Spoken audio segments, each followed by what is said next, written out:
to invite you into a time of meditation as we consider the concept of the afterlife today.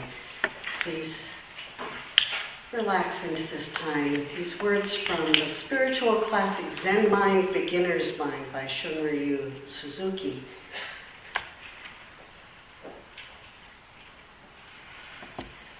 I went to Yosemite National Park and I saw some huge waterfalls.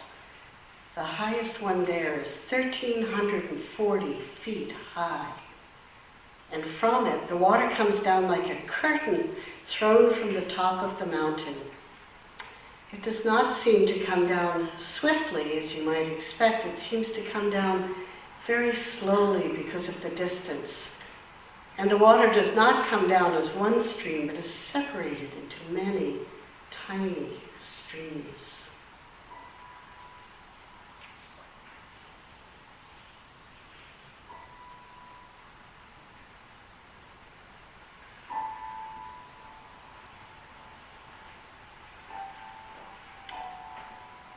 From a distance, it looks like a curtain. And I thought it must be a very difficult experience for each drop of water to come down from the top of such a high mountain. It takes time, a long time, for the water finally to reach the bottom of the waterfall, and it seems to me that our human life may be like this. We have many difficult experiences in our life. But at the same time, I thought the water was not originally separated, but was one whole river. Only when it is separated does it have some difficulty in falling. It is as if the water does not have any feeling when it is one whole river. Only when separated into many drops can it begin to have or to express some feeling.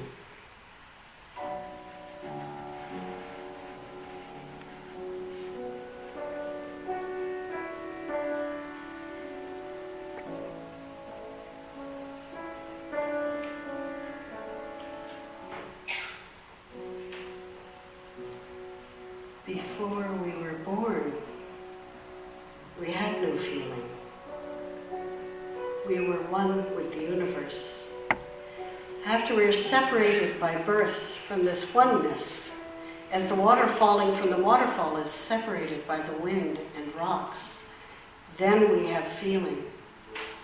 You have difficulty because you have feeling. You attach to the feeling you have without knowing just how this kind of feeling is created. When you do not realize that you are one with the river or one with the universe, you have fear. Whether it is separated into drops or not, water is water. Our life and death are the same thing. When we realize this fact, we have no fear of death anymore, and we have no actual difficulty in our life.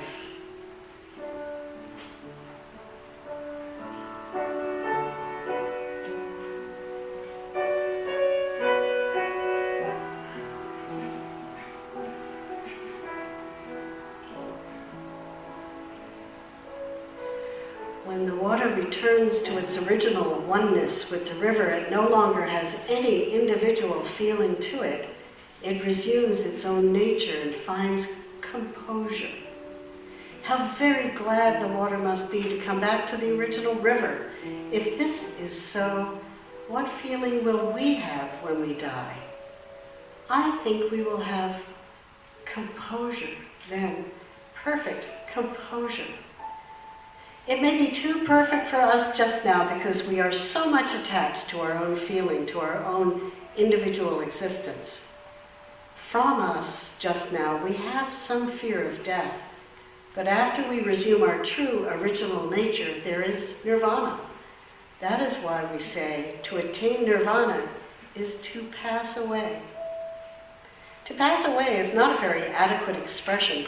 Perhaps to pass on or to go on or to join would be better.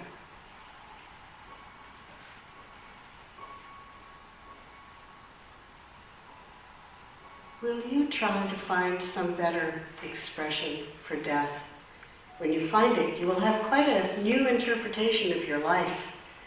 It will be like my experience when I saw the water in the big waterfall. Imagine, it was 1,340 feet high.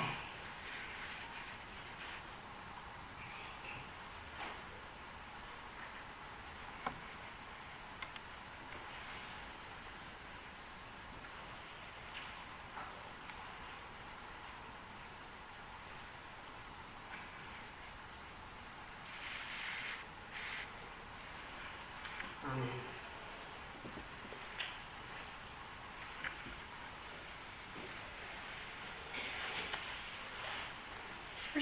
First reading is from a poet who I loved a lot when I was in high school.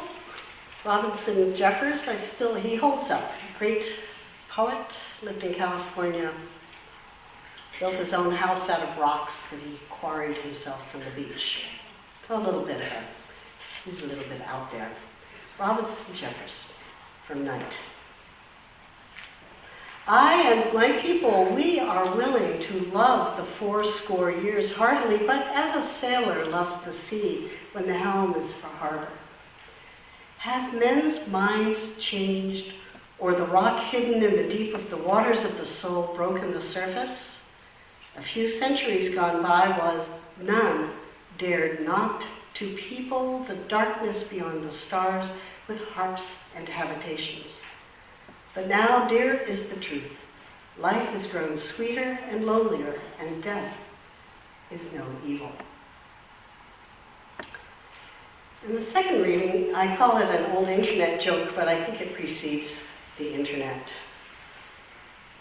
Hell is where the police are German, the lovers Swiss, the mechanics French, the chefs British, and it is all organized by the Italians. Heaven is where the police are British, the lovers French, the mechanics German, the chefs Italian, and it is all organized by the Swiss. So end the readings. Hey, I just want to say how great it is. I preached here a long time ago when Harold was the minister, and I know a lot of your folks from Elliott summer camps, which if you haven't been, how many of you have been to Elliott camps? Oh yeah, all right, so I don't need to preach about that. And Doug Saverin, who is such a troublemaker. I had lunch with Doug a while ago. And he told me these terrible jokes about Surrey, which I will not repeat here. But he kept saying, I can't tell you anyway. I begged him for more. So I cried for an hour with laughter because of Doug. So I feel right at home here. So it's good to be here. So ask Doug about those jokes.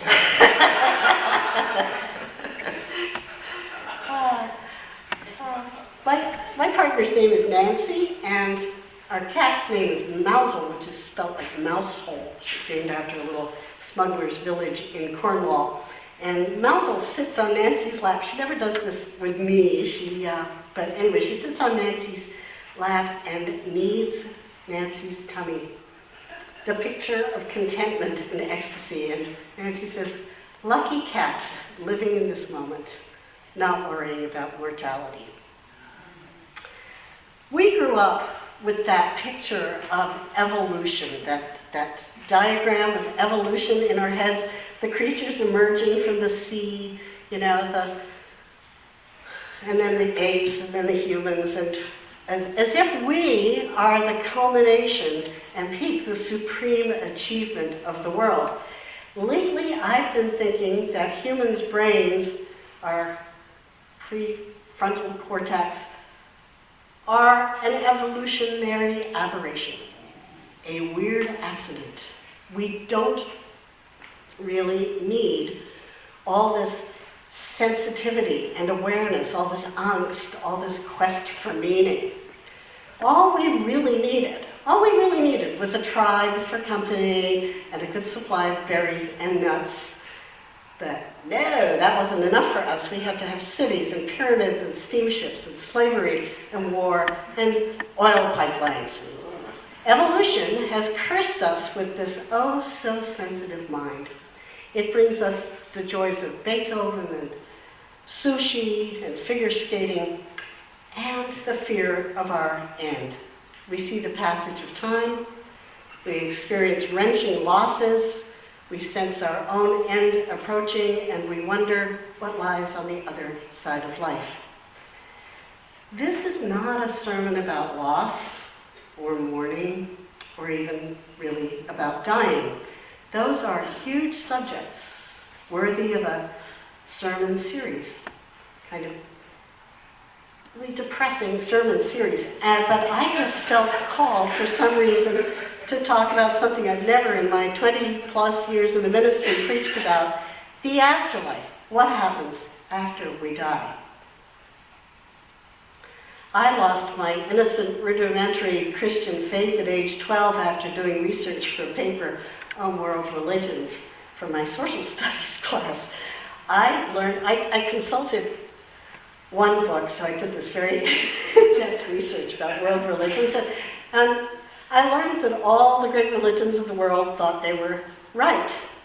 And I concluded from this that they must all therefore be wrong. And my faith fell away like a chrysalis, and I quietly and very firmly became an atheist.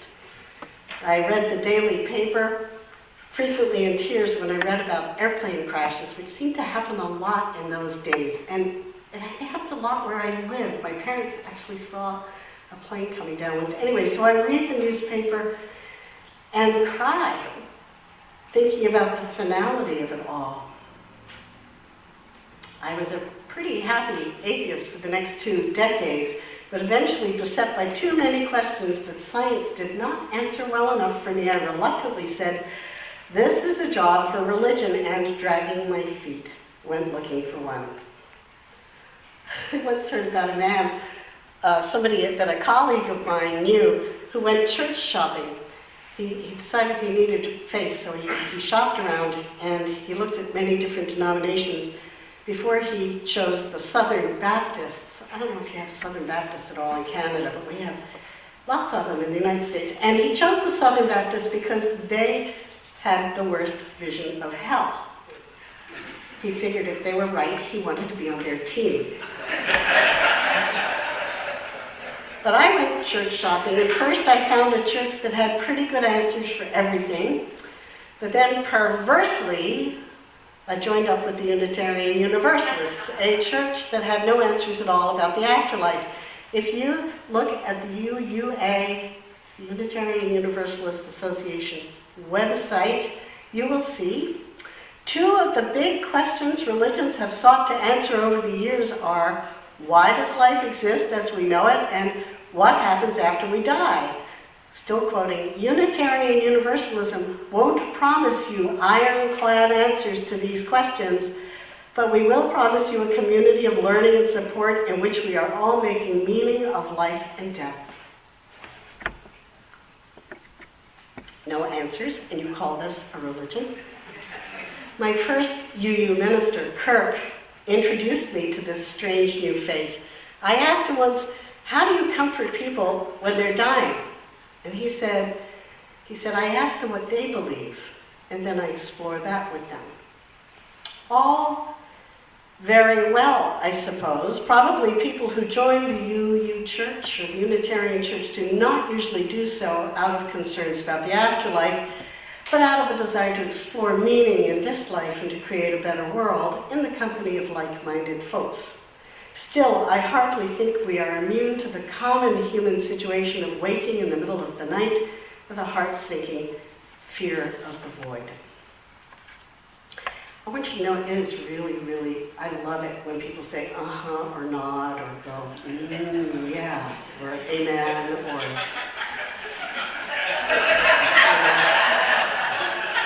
anything like that. Don't, be spontaneous. Were you? Yeah, I know. Okay, I don't want to ask too much of you, but Have you practiced that? practice it. Yeah. Yeah. Actually, just watch Carrie.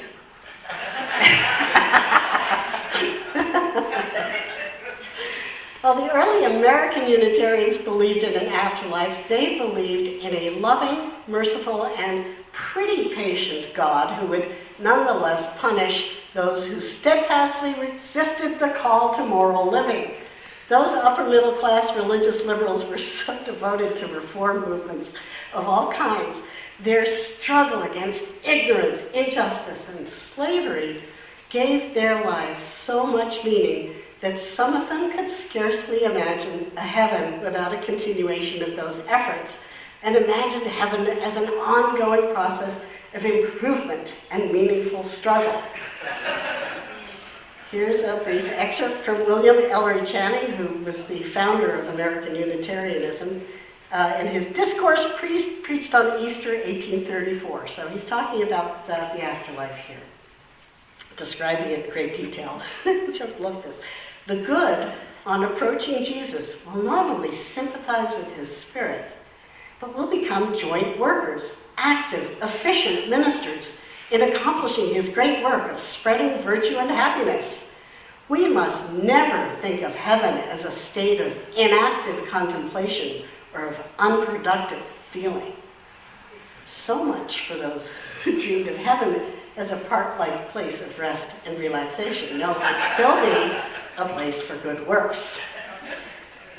The classic Universalist preachers, on the other hand, said that we humans did indeed suffer the pains of hell and the joy of heaven based on our behaviors, but it was in this lifetime. After death, everyone, sinner or saint, would go to heaven, whether immediately or after 50,000 years was debated, but the Universalists believed so strongly in a loving God that they knew in their bones that God would not punish people for eternity in the afterlife. Now, you might want to take out a pen and paper if you haven't, because I'll now tell you the final definitive answer about the afterlife. Anything I said you would surely resist and poke at. If I said, after you die, you go to a beautiful place where all your relatives will greet you and you'll be happy for all eternity, you'd say, oh yeah, how do you know? And if I said, there's absolutely nothing, just oblivion, I hope that you would say, oh yeah, how do you know? And rightly so. Thank you, because the fact is, of course, no one knows. 26 years after I first walked into a Unitarian Universalist church and asked the minister Kirk about his beliefs about the afterlife, I am now Facebook friends with him, so I asked Kirk what are his beliefs today, and he wrote, my take is pretty simple. It's the same perspective I take when asked about the existence of God. Basically, the afterlife and God are irrelevant to me. My take is that if there is a God, and if there is an afterlife or not, I will strive to be the best human being I can be. If there is God, then he, she should be pleased. If there is an afterlife, then I'm in the door. If there are more requisites, then I'd rather not bother. He continues, and by best human being I can be, I mean to live by values and principles that define for me what it means to be a good human being. For me, that is defined by the Buddhist Eightfold Path and the Unitarian Universalist principles. It's a lifetime endeavor and commitment.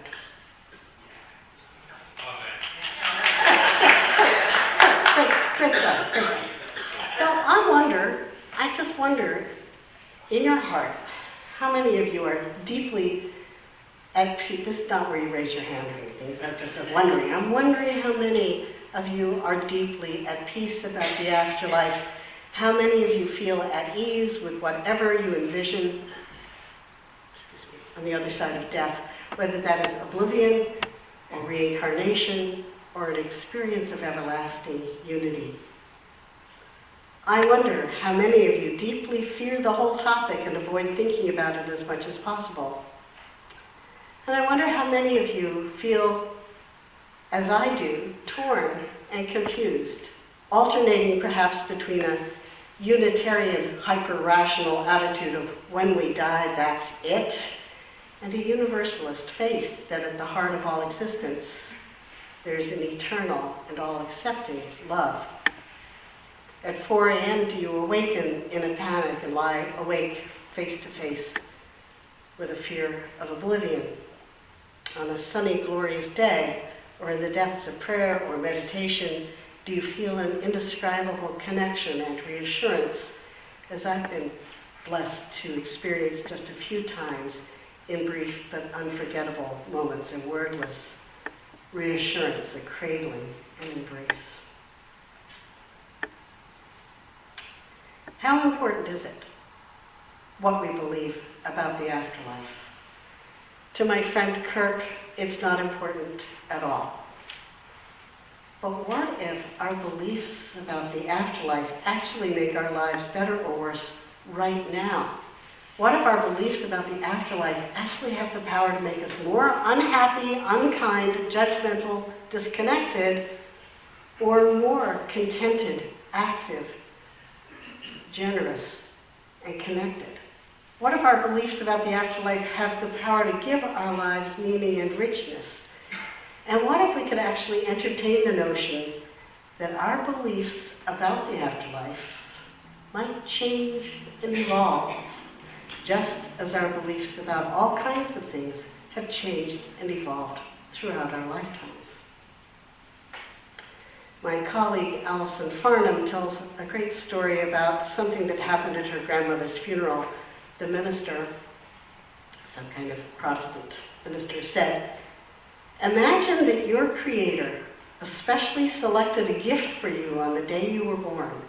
Your Creator wrapped it up in beautiful paper with shiny ribbons, only to be opened on the day you die."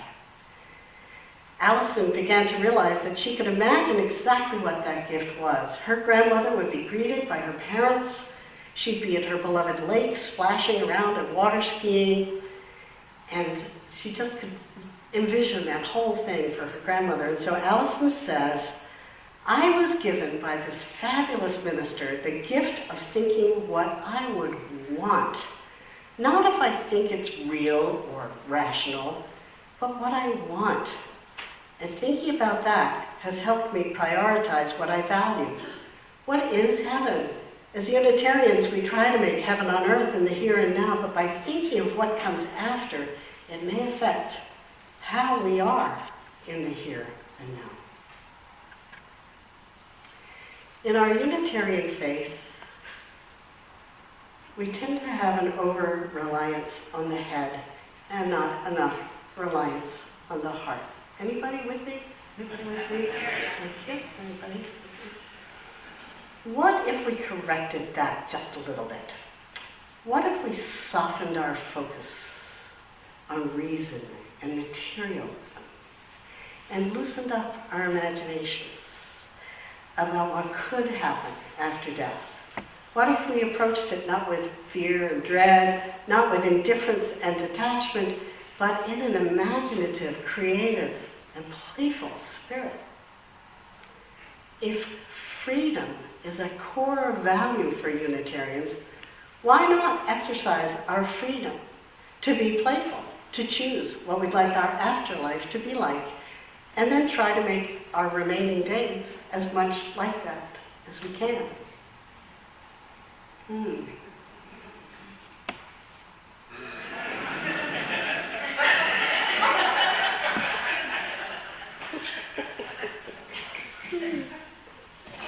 What I find most deeply reassuring is that profound truth that we acknowledge in our seventh principle about the interconnected nature of all being. That insight that St. Paul had when he wrote to his brethren in Rome, "I am convinced that neither death nor life, neither angels nor demons, neither the present nor the future, nor any powers, neither height nor depth nor anything else in all creation will be able to separate us from the love of God." It is a scientific truth that the atoms that comprise our being are immortal. They were created in the earliest era of our universe, and these particular atoms have come together for a while as a gift, as an accident, as a blessing to comprise what we call you and me. After the conditions for you and me to exist as separate beings disappear, these atoms do not perish but transform and become part of other beings. This journalist Aaron Friedman writes in his essay, this is just an excerpt from this really amazing essay called "Why You Want a Physicist to Speak at Your Funeral." He says, "You'll want the physicist to explain to those who loved you that they need not have faith. Indeed, they should not have faith. Let them know that scientists have measured precisely the conservation of energy and found it accurate, verifiable, and consistent across space and time. You can hope your family will examine the evidence and satisfy themselves that the science is sound, and they'll be comforted to know your energy's still around. According to the law of the conservation of energy, not a bit of you is gone. You're just less orderly."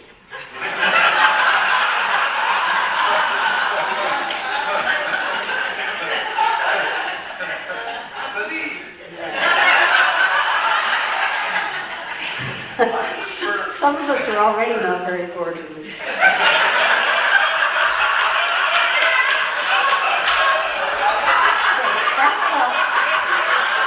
If you want to look that up, it's called Why You Want a Physicist to Speak at Your Funeral. This is painful. It's painful when we cling to the idea that our unique personality and accomplishments and loves will one day disappear forever. It is painful when we choose to identify with our solitariness, our uniqueness, our separateness. And it's profoundly comforting when we choose to deeply embrace the insight that death and life are both illusions. It is profoundly comforting when we choose to identify with our connection, with the primacy not of separation, but of relationship, with the knowing that there is only one unimaginably vast being which we may call the universe or God or love, which manifests in a myriad ways, as the ocean manifests as waves, which come in and out of visible being, but never, ever lose their connection with the all that is.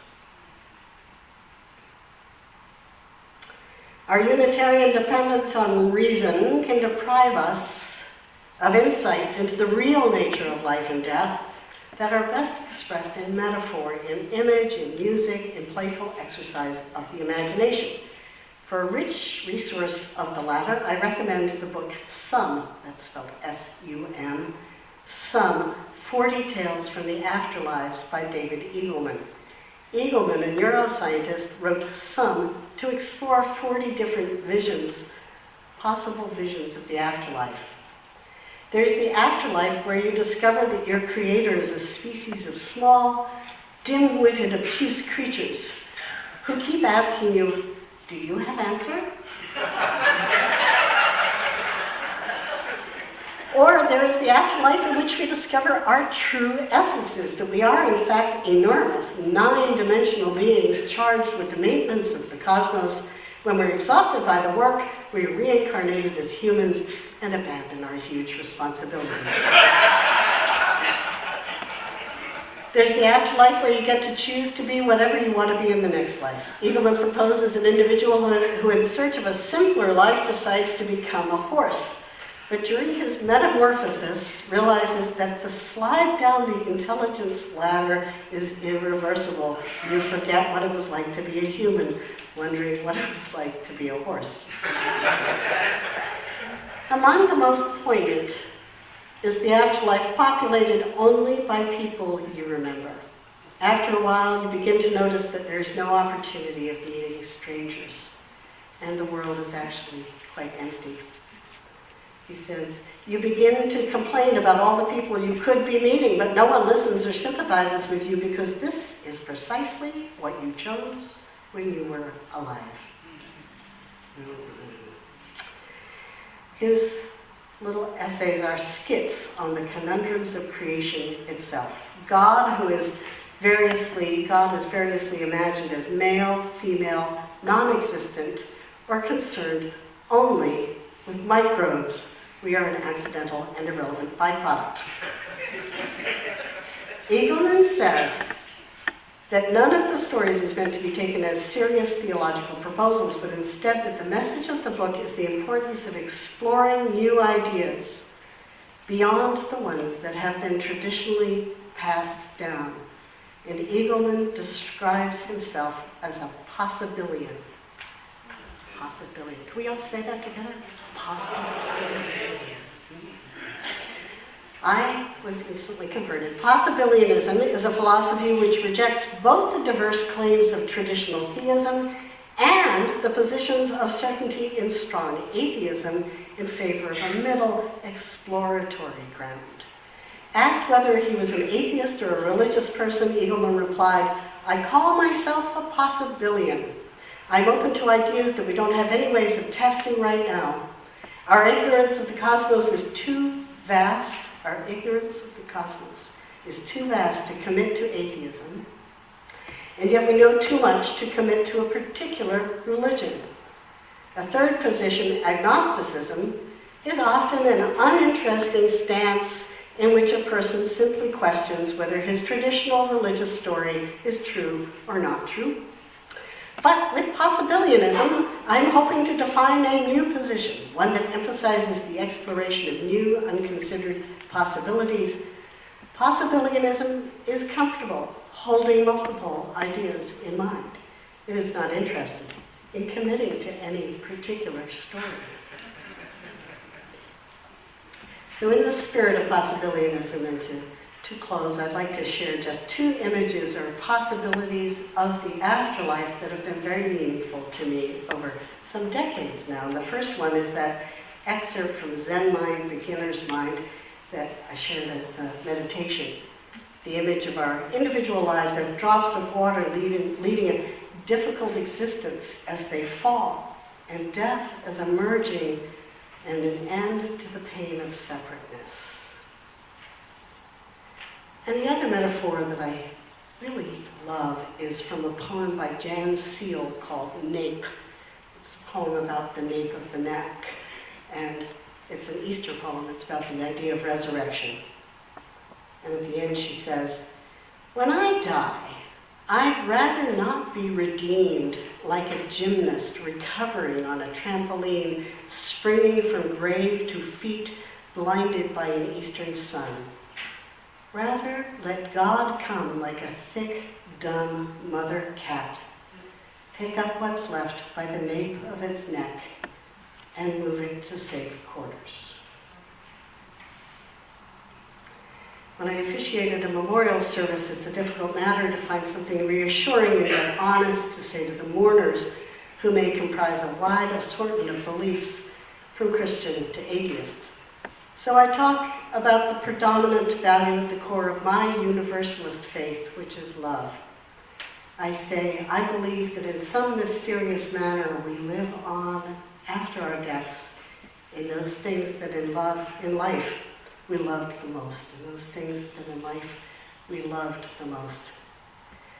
So sisters and brothers, may we contemplate deeply those things that we love the most, embracing both the pain and the glory of them.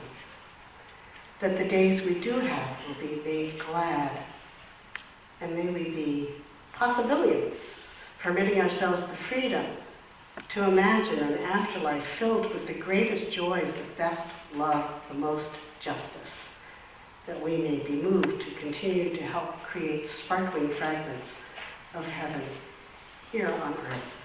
So may it be for all of us. Amen.